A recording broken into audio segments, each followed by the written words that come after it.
I've felt plenty of pressure, not just from my investors, but from peers and from just the market and friends, and seeing wonderful, amazing outcomes and then seeing other outcomes go sideways. I always felt that if you build a healthy business, you'll have options and optionality, whether you want to sell, whether you want to take some sort of majority investment, whether you want to IPO, like whatever you decide is best for your company at that moment. If you have a healthy business, that choice is more on your end versus being in a place of desperation where you have no choice but to take an offer. And I think that's when things get predatory and pretty sad. I'm Sammi Cohen, and this is Social Currency, a podcast that unpacks the stories that are shaping business, culture, and the intersection of the two.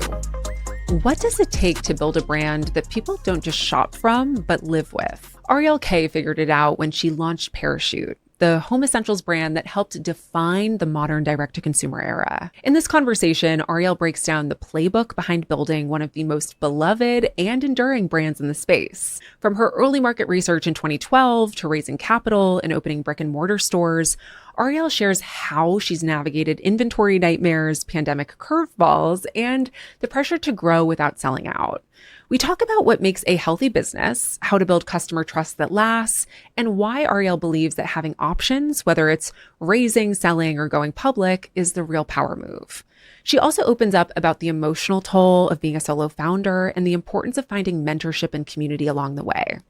This is Ariel Kaye's Social Currency. Ariel, welcome to Social Currency. Thank you so much for having me. What was the personal insight or market insight that you had that led you to start the company? The idea for Parachute started in the end of 2012. So you got to go back in time and put yourself in that moment. And I was working in advertising, so I was doing a lot of consumer behavior research and really thinking about how to connect with customers. And I was seeing this rise of direct-to-consumer brands. It was around the time that Warby launched and Everlane. And so as a consumer, I was drawn to this new shopping behavior and shopping model. And then personally, on the side, I had been helping friends decorate their apartments. So I was sort of acting as this, interior designer for fun, not for pay, and became a super consumer. And so it was just shopping a lot on the weekends and spending a lot of time in big box retailers, and found a lot to be desired. And at some point, as I was thinking critically about what was next, I decided that I wanted to move on from the corporate world,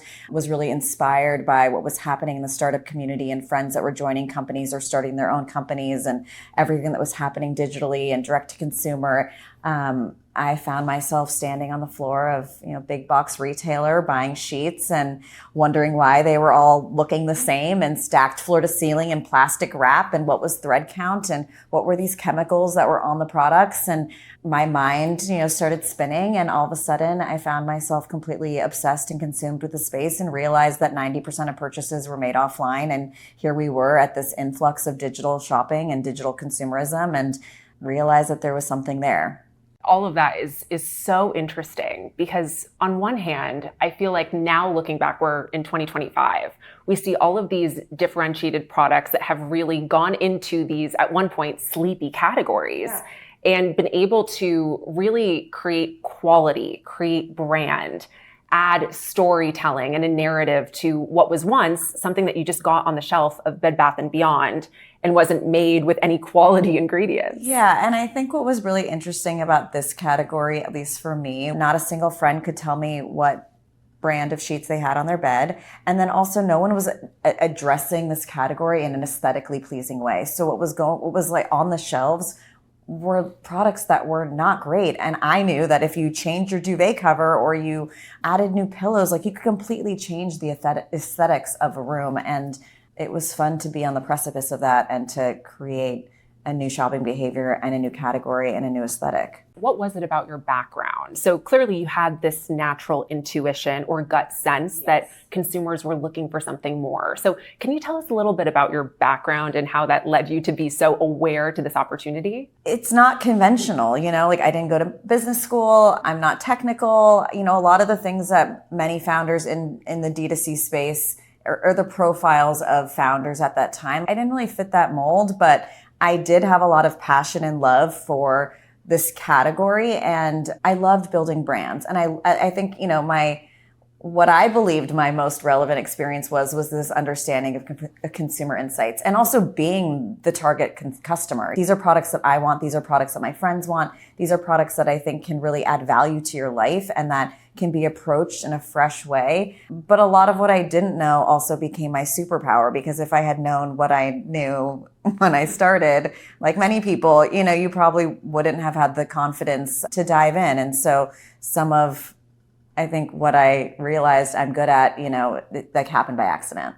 Yeah. And one thing that you just said of you decided to build this product, this company that was something that you yourself were looking for. And I think it's so interesting because I completely agree. I think there are two very different schools of thought, right? There's one in which as a founder, you want to build something that you wish existed. And then there are other product categories or even verticals outside of the CPG world where that doesn't really make sense. You need to do a little bit more product market fit testing. Sure. So my next question that kind of relates to that is around the initial customer feedback. Because one thing about anything in CPG, and you know this better than anyone, is you have to put a lot of capital investment into your inventory before you sell a single product. So I'd love to go back to the early days in how you thought about this. Once you realized, okay, there is this huge market opportunity, how did you go about even talking to customers? Did you talk to customers before you got your first inventory? Yeah, I talked to anyone and everyone that would listen. I'd stop people on the street. I had come from a background where doing man on the street interviews was actually part of my responsibility. So yeah, I talked to anyone and everyone. So once I decided that I had this idea, that was sort of, to time stamp us, that was the end of 2012. I decided to go full-time by February 2013. So in that window, that small 2.5 month window, I was completely consumed doing all this research about the category, about the products in the category, about manufacturing, but really talking to anyone and everyone and being like, what sheets are on your bed? How do you like to sleep? What would you want? Do you like patterns? Do you like solids? What are fabrics, that you know about? And what I found is that people just had no idea what they wanted, but they didn't really love they definitely didn't love the shopping experience. And so that for one felt like a big opportunity. And then, I knew what I wanted. And so I think, until I got samples and was able to share those with, friends, it was mostly me. And then talking to people just about their experiences shopping and how they perceived the category and what kind of experience they would rather have. So what was that, because you were getting all of this different feedback and consumers didn't even know what they wanted, how did you take that leap of faith to say, okay, this is going to be the right material that I'm going to go with for my first SKUs? How did you actually take that next step? Sure. So I played it pretty safe, which I think is not necessarily a bad choice. We launched with just bedding. So it was sheets, duvet covers, pillowcases in 2 different fabrics and 3 different colors. And I felt like that was just a strong entry point. The vision was always to become a multi-category brand, to move into bath, to move into baby, to move into mattress. All of the things were part of the vision. And some of that vision evolved over time, but I definitely knew that we were going to be bedding, that we were going to do bath, that we wanted to move into other rooms within the home and be a multi-category brand. But I also wanted to build trust. And so I think one of the most important things, and one of the things that I did know from experience and from doing a lot of consumer behavior research, was that to build trust and loyalty within a customer base then gives you the permission to expand and gives you the permission to move into other categories. And so here we are, this online only brand. We're asking you to take a leap of faith and buy these products when 90% of customer purchases are made offline. So people are typically touching, feeling, seeing colors in person. And so we had to really lean into quality and the storytelling behind quality. And then, again, kept it safe with fabrics that felt traditional and the ones that we knew were most popular. And some of that came from, advice from our manufacturers. Once I went to Europe and visited all these factories, they were able to say, hey, people are buying white. People love white sheets, go figure. Maybe there's a soft neutral that can complement that. And I knew that I wanted to introduce a light blue. I thought that would hit a male audience. I really wanted to be a gender neutral brand. I really wanted to be basic. I really wanted it to be easy and foundational, and then go from there and become more focused on texture and other materials. And what were the early signs of growth or the major growth milestones that you hit in perhaps that first year when you had first put out inventory and customers were buying? You never know, right? So like there were limiting factors in how much inventory you could buy. Like you mentioned, inventory is really expensive.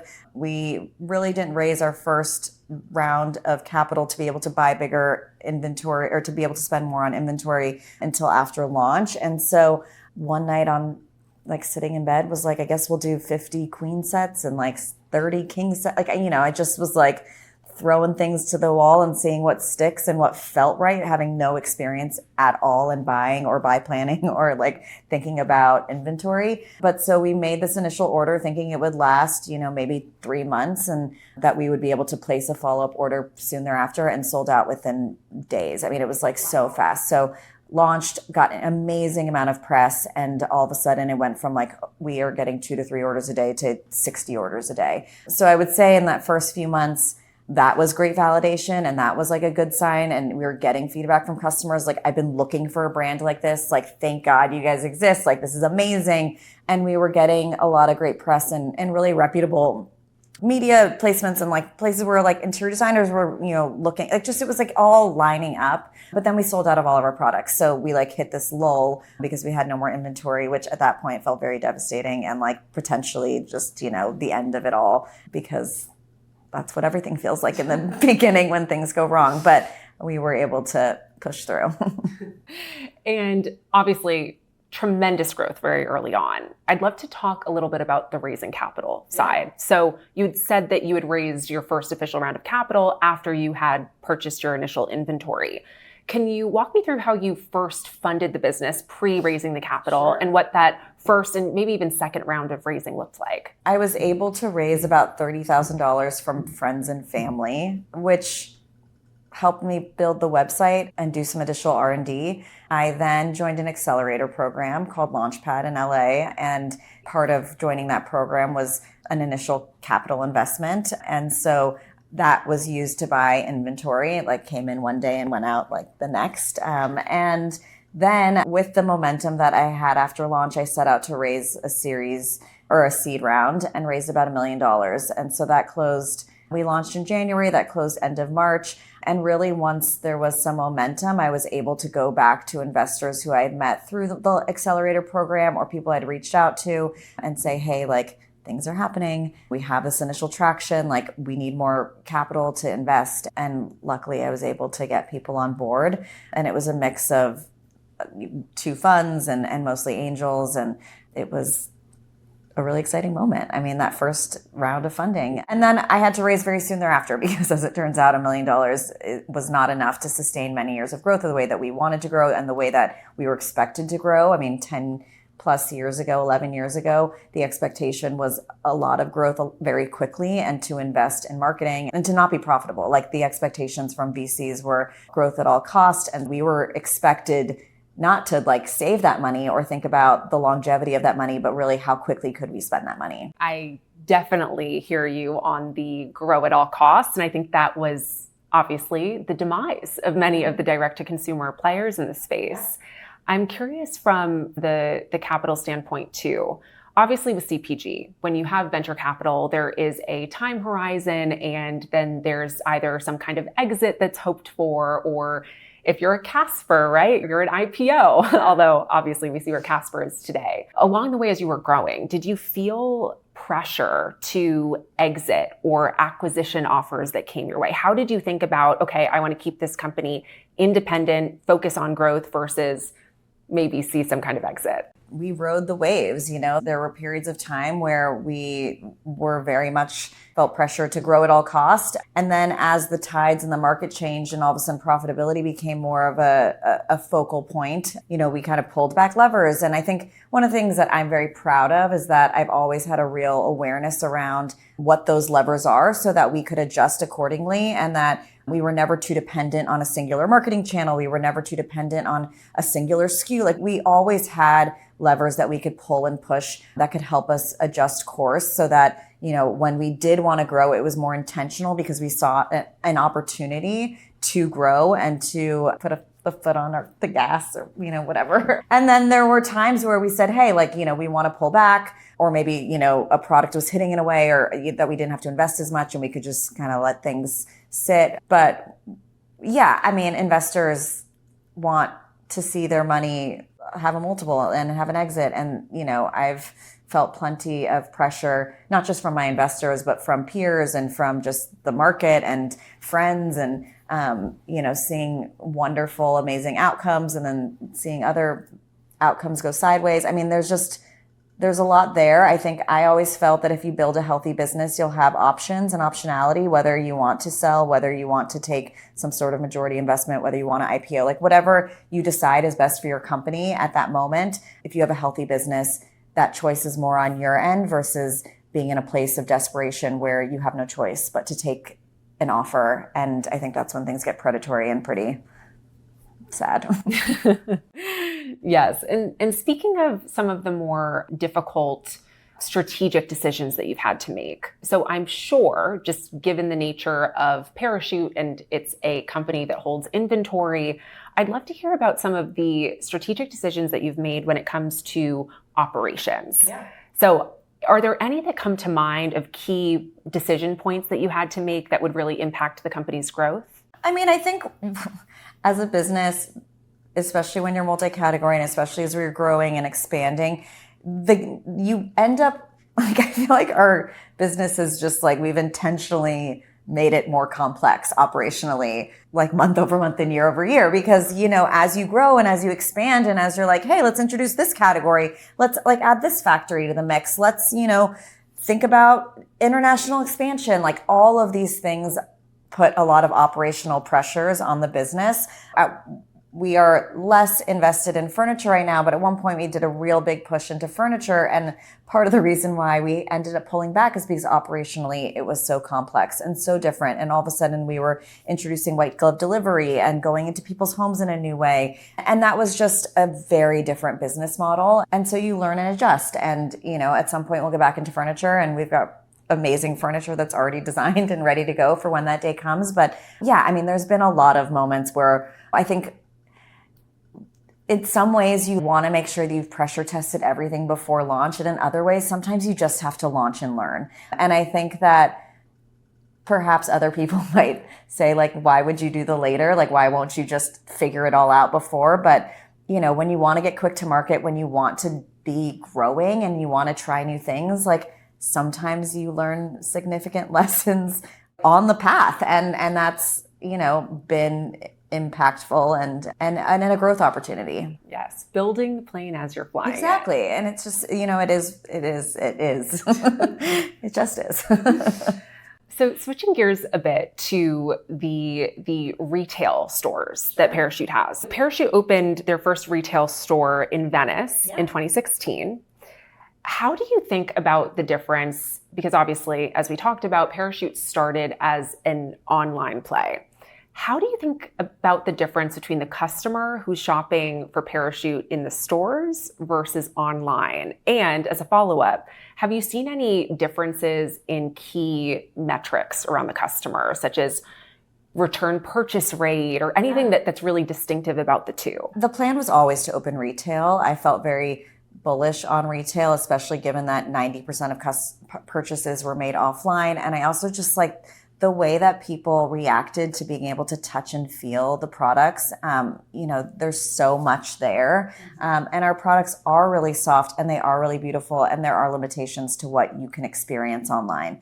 And so even with the most beautiful photography and video, like it's just a different experience when you are taking that blanket and like feeling it and seeing it in a way that is very reminiscent of the way a home looks. Like we've designed our stores to feel much like a home. Part of the reason why we wanted to go into retail was obviously to sell products, but also was to build relationships with the customer. And so our strategy around retail was not limited to just transaction. It was very much about how do we host events? How do we get connected with the community? Like how do we create an experience for the customer that is beyond just selling products? And I've spent a lot of time in our stores, as you can imagine, sometimes for these events and other times just to sit and observe and to watch and to listen. And I was in New York a few months ago and spent about 5 hours just sitting on a chair in the store. And, there's so many different types of people that come in. There's the people that are just there to browse. There's people that come in with a full list of products that they are excited to see in person. There's a mom and her daughter, and the daughter's bringing her mom in. She's never seen Parachute in person. And yes, we do see that people typically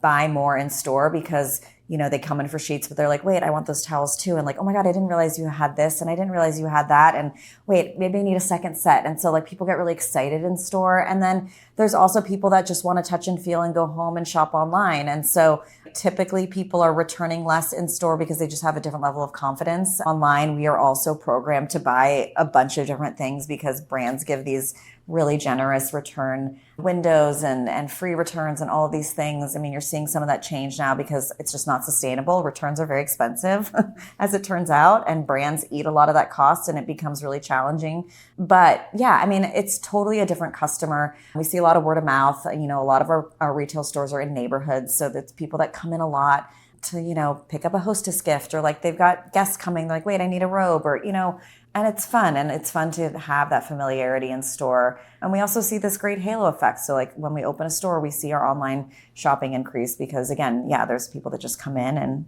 want to look around and then make their purchases on their own time. Yeah, I'd imagine I'm a personal fan of Parachute. So being able to feel the bedding is a game changer, especially it's obviously the aesthetic of the brand. It's very clear that it's a beautiful company to look at, but it makes all the difference to actually have it in your hands. Totally. And like one of the things that we hear all the time, which clearly we could do a better job, but like I was in the store yesterday buying sheets actually, and someone came in and was like, oh my God, I had no idea that you had this product. And I was like, wow. And she's like, I've shopped at Parachute for years and I'm always on your website. For some reason, I've never seen these before. And I was just like, and just like listening. And you also like really want to meet your customer where they are and you want to provide that experience. And some people are just now so comfortable shopping online, and some people really love to have that, relaxed experience in store. Yes. And speaking of the stores. Yes. During COVID, during the pandemic, shopping in person was not really a thing, or if it was tampered down pretty significantly. So I'm curious to hear from you about the change in demand when everyone was stuck at home, looking in their living room, in their bedroom at the stuff that they had, and were probably buying a lot more of home items to compensate or pass the time. Yeah. So I'm curious to hear, number one, was there a large impact on Parachute's sales, traffic, whatever, during that time? And if so, how did the company respond to that? It was significant. It was amazing. I mean, COVID was such a challenging time, but for a home brand, it was an incredible growth moment in the brand and in the business. And I think part of that is because for many months, no one was shopping in person. And at being a digitally native brand and really knowing how to meet customers online and how to market to customers online, I think we were able to capture a lot of new customers that were shopping for products and weren't able to go to their department store down the block, or weren't able to go to the mall, or weren't able to go wherever they typically shopped for stores. And so they were like, hey, maybe I'll try something new. Or like, oh, I'm looking for this type of product, and here we are popping up, in their search. And so we were able to really see an influx in new customer growth as well as repeat. I mean, our homes were everything. And so all of a sudden people were, multi-purposing every room and needing new products. And, if I'm going to be at home all the time, I might as well be comfortable, I think was everyone's, path forward. But yeah, I mean, we also, started to do buy online, pick up in store or curbside shopping, which was new for us in a response to, how people were shopping during COVID when they didn't want to go in stores, but maybe did want to go pick something up. We transitioned some of our retail associates to a chat with the stylist program. So people could chat online and ask questions similarly to the way that they would in store. So yeah, I mean, it was a fun, creative time for us because we really wanted to mimic the experience people had in store. And then once we were able to reopen stores, we did hear from many customers that said, we wanted to wait. We wanted to wait until we could come inside.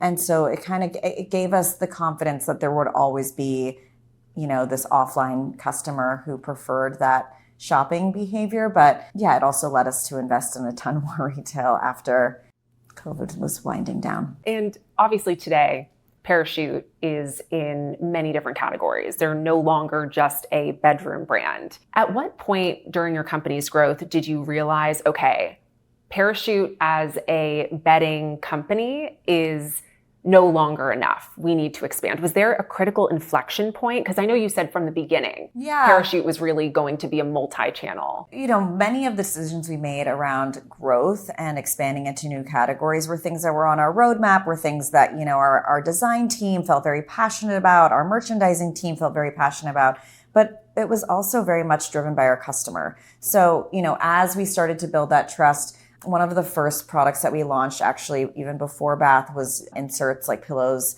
and down inserts. And it became, we were getting hundreds of questions, a week about where do you buy the best pillows? Where do you buy the best inserts? And all of a sudden, we were directing people to different places. And then we were like, we're leaving so much money on the table. And so we quickly started development to that category. So I would say that some of the confidence that we had in our expansion and building that trust was internal, and some of it was very external, and just listening to the customer and letting the customer guide us. And, as we've grown with the customer, we've always wanted to be a brand that you grow with, not that you grow out of. And so I started the company when I was 30, and then I had kids, and I really wanted to move into baby. And, a lot of our customers were kind of on that same journey. And so a lot of it has felt like a very natural progression, but also we are a bedding and bath brand. That's where the bulk of our sales come from. And so I think as you've expanded into other categories, we've also stayed really focused on who we are and where the majority of our sales do come from, to make sure that we're optimizing for those assortments and that we're creating the best experience in the categories that we know are going to drive the significant amount of sales. Yeah, I think to me, it makes so much sense to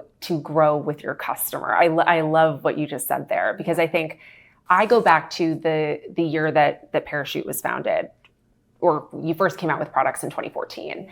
And I think of where I was in life at the time, and I've grown up, and I feel as if I'm in a new stage of life. I'm married, thinking about kids, and I, especially because I've already bought into the Parachute brand, I will sell what products you put out there. And it's such a natural next step to go into that space when you know that your customers are growing with you. For me, my North Star was always about repeat rate. And so as a brand, kind of anyone can sell a product. You can kind of convince someone out there to buy something, if you spend enough money on ads, or if you hammer it home for long enough and you find the right niche, people will buy things, but will they come back is the question that I've always pushed our team and, pushed myself to really think about. Yeah, it's important. It's always been important for me to focus on, what does the customer want and how can we keep them engaged so that, we get that customer for life. Yes. And one thing I wanted to bring up, I was reading in a interview that you did with Inc. magazine, and going back to the buying of ads and interacting with the customers. You had said that you once bought an ad in a newsletter, which cost the brand something around 5 figures. And there wasn't an ROI on that investment. And I'm so curious to hear from your perspective, how does Parachute now prioritize the channels that you're investing in for digital marketing spend? The thing about marketing is that you have to test and learn. You just do. And sometimes that's really exciting when it hits and it works and you're like, yes, look at that money. It was so well spent. And now we're learning and we're able to iterate on the ad and the creative, and it's going to work even better. And there's times that things are just a big flop. And so I think for us, and that changes, we had also seen success in other newsletters. I think it's you can't make sweeping decisions based on one test or one individual experience, but it does help you, I think, or at least help me create structure around how do you test effectively and how do you be nimble so that you can be iterating quickly around spend. So you always have a channel that works. I think for us, like I mentioned, we've never been too dependent on any singular channel, but there's channels that we know are really important. We're always going to be working with Meta and doing Facebook and Instagram ads. We also had a really a nice few years where catalogs were hugely successful for us, and then they got oversaturated,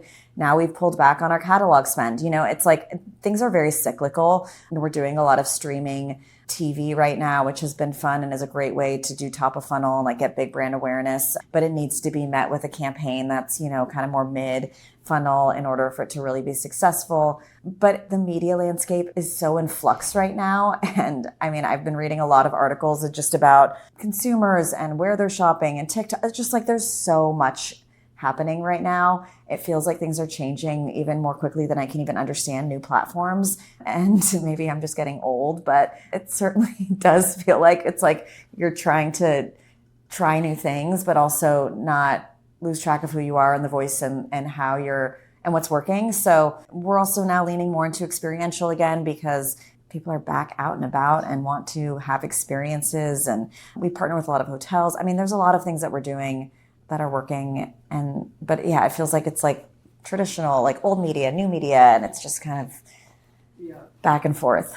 And it's so interesting to hear your personal perspective because as we've talked about, you were one of the OG direct-to-consumer founders. Yeah. And you, during that time, right, all direct-to-consumers, there was pretty much a playbook when it came to Facebook, advertising, Instagram, all of that. But it was a lot more straightforward. Mm-hmm. And now, as you're saying, there are more social channels than ever. There's your experiential on top of everything that's happening digitally. And I think it's really interesting to hear your POV as someone who's mastered those early days, the mid 2010s, and that's really when Parachute established itself and took off.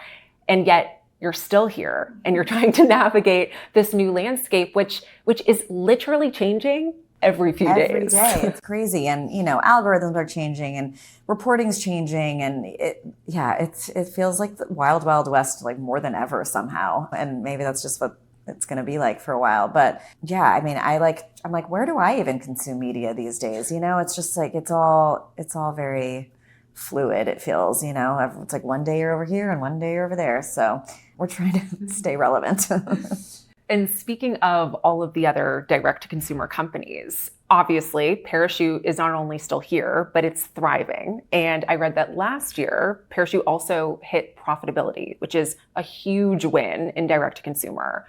So my question for you is, what do you think made Parachute stand out and actually make it amidst this graveyard of direct-to-consumer? I mean, there's a lot of things I think that we've done exceptionally well. And one is really focus on the customer. Like we obsess over the customer and the product in a way that is very authentic and is not just kind of like a buzzy word. We really do. And we always have. And I think that has built like this trust and loyalty with our customer base and has given us a reputation for having really quality premium products that work and last and are beautiful. We have this strong relationship with a lot of tastemakers and interior designers, which give us a lot of credibility in these hotel partnerships. And we've partnered with some pretty incredible brands along the way as well. But I also think it's like a clear point of view. Like we've just really stayed true to ourselves. And while like we've grown with our customer, I think we've always been like, we created this relaxed, casual aesthetic that didn't exist before. And we've watched every brand under the sun try to copy it. And that's fine. And it's, all good. Everyone is sort of doing the same. But I think the customer really, has a relationship with us, and our products, while their sheets and the towels, like people really do connect with them. And so when I meet a fan of Parachute or a customer and they're like, your sheets have changed my life, like I've never slept better, and I tell everyone about it, like we have this connection that's really special. And we also we've had to be very intentional with our growth. I mean, we've raised, almost $50 million, but most of our counterparts have raised triple or quadruple that, and so the way that we spend, the way that we think about growth, the way that we think about our brand has been really disciplined. And so, yeah, I mean, it's something that I'm very proud of. I don't think there's a lot of credit given for that type of choice. And certainly there's moments where I would love to have a lot more cash in the business, but I'm also really proud of what we've been able to do and how we've been able to navigate many challenging times and uncertainty and build a brand that is something that I can be very proud of. That's incredible. And I think it's a testament to your leadership to have that longer term vision, especially at a time when, for anyone in the audience who may not be as familiar with the direct to consumer era, this was an era where VCs were throwing money at these companies and saying, here's tens of millions of dollars. Sometimes these raises were hundreds, right? Yeah. And the philosophy was spend this money in order to grow. Okay, so now we're going to questions that I ask every guest, and there's 3 of them. First, can you share a system that you have in place that benefits either your career or business? Sure. So I would say my system is a full body yes system. And that is exactly what it sounds like. So if it's not a full body yes, and so if I'm making a decision, whether it's personal, professional, relationships, personally, professionally, even going out to dinner, like if it's not a full body yes, then it's a no. That doesn't mean that I'm not doing it or that, but like that to me is a real way that I can connect with myself internally and make a decision that comes from a place where I'm connecting both like my head, my heart, like just, where I am in that moment. And yeah, it's a powerful tool. I love that. I need to start doing that because I sometimes look at my calendar and I'm like double booked. Yeah. I'm overcommitted, and then it drains your energy. And by the time you actually show up to all of these different events and you're there for other people, you're a shell of yourself. Yeah, I used to play this game with myself where when I was in a place where I was saying yes to everything and I had events every night and sometimes 2 to 3 events a night, and I was driving across town and, showing up here, showing up there, going to New York, and I would try to rate in my mind and like make a note of like how much I wanted to be at a thing. So it was like, 1 out of 10 or whatever. And then I would look back over like a few weeks, and most often the numbers were not, it was not a 10 out of 10. 2, 3, yeah. 2. And like, it's just also like you're right. It's just like you're drained. And also, at least for me, like it's hard for me to show up to an event that I like absolutely don't want to be at. And like what, like it's like, there's just no point, So anyway, full body yes, full body no works too, it's just helpful to get connected.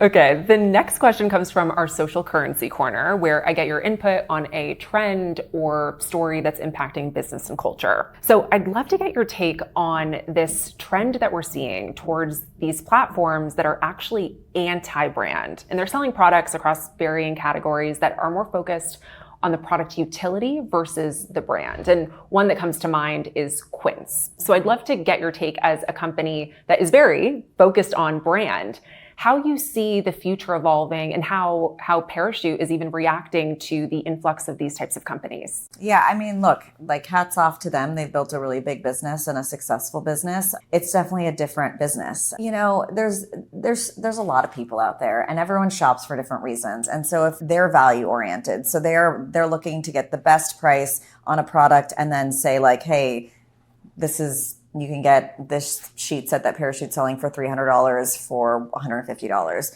And I think, we've seen billboards with our name on them for their billboards all over LA. I mean, they use us in marketing, and I think like in some ways I'm like, great, free marketing for us. And then in other ways, I do know that they're taking market share from a lot of brands. They've moved into every single category in the world. I don't know. I mean, I think like they're going more after kind of like it's a different customer. I have mixed feelings about it. I see the value, and I think that, but also as someone that like is so effusive about brand and quality, and like refuses to cut a corner. It's hard sometimes to see like kind of gimmicky marketing, and those products are not the same. They're just not. So like you're going to get a different quality, and that's totally fine if that's the quality you're looking for. My 2 cents there is I think for something like going back to bedding, which is, a core of Parachute, it makes the biggest difference in the world to be able to